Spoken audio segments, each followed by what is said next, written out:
Кашель, который не уходит. Горло першит, как будто что-то мешает. Ощущение, что простуда, но анализы в норме. Часто ставят бронхит или ларингит, но лечение не помогает. Кашель как был, так и остается. А причина может быть не совсем не там, куда все смотрят. Паразиты. Некоторые из них мигрируют по телу и задерживаются в легких.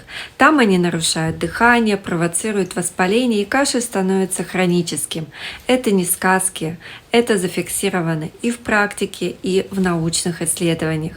Вот почему после противопаразитарной программы симптомы уходят, которые месяцами и даже годами мучают людей. Если чувствуете, что с вами что-то не так, а врачи не находят причину, подписывайтесь. Здесь я говорю о том, о чем другие обычно молчат.